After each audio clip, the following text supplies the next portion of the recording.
Welcome back to Renewed Perspective. We're going over the second letter of the Hebrew alphabet today, the letter Bet. Now, I broke out my old notes. I'll show you in a minute, my original notes when I started studying this. And I'll show you kind of how if you're taking notes, it'll give you kind of an idea of how to organize your notes. And this will help you a little bit because, like I said before, the Hebrew, there's several different versions of it.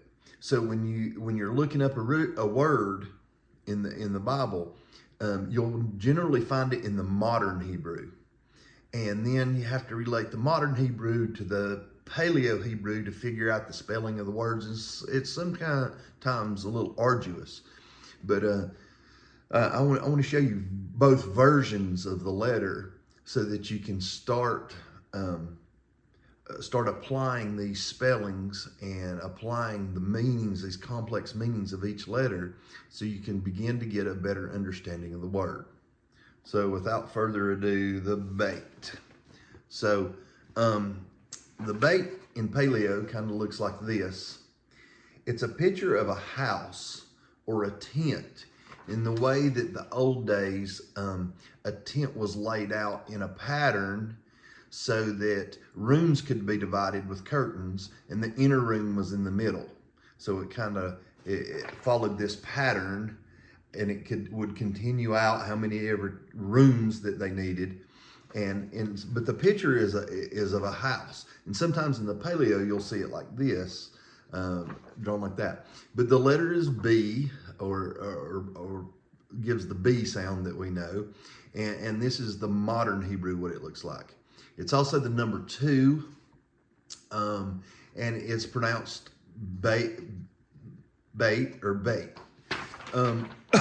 So here is my original notes, and you'll see how I broke down Aleph, Beit, Gimel, and then I listed the meanings below them so I would understand what this letter means. So the Beit is a house or a temple. It can symbolize a house of worship. And for some reason, in my notes here, I put there was no need for shelter in the garden, which is an interesting concept that we'll tie back in later on. But it's the home, the tent. It can represent the family or hospitality. It also, to note, this letter can be used as a prefix on the front of a word to denote like inside, to enter in. If you want to add in the word in front of the word you're saying, you would add a bait at the beginning.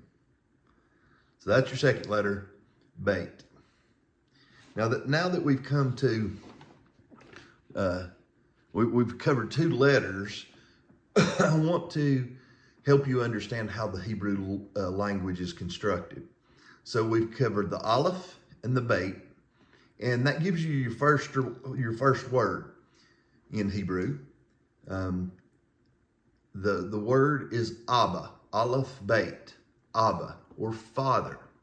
Now the idea behind it is the Aleph is a sign of leadership and strength.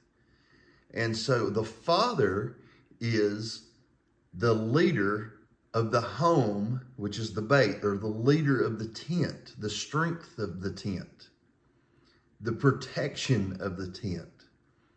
So now you see how these complex meanings in the letters actually build the idea for the word that describes the things that you're trying to describe. So if you're trying to describe father, the father, you're saying he is the strength of the house. So you're explaining what the father is. I hope you enjoyed. On to Gimel.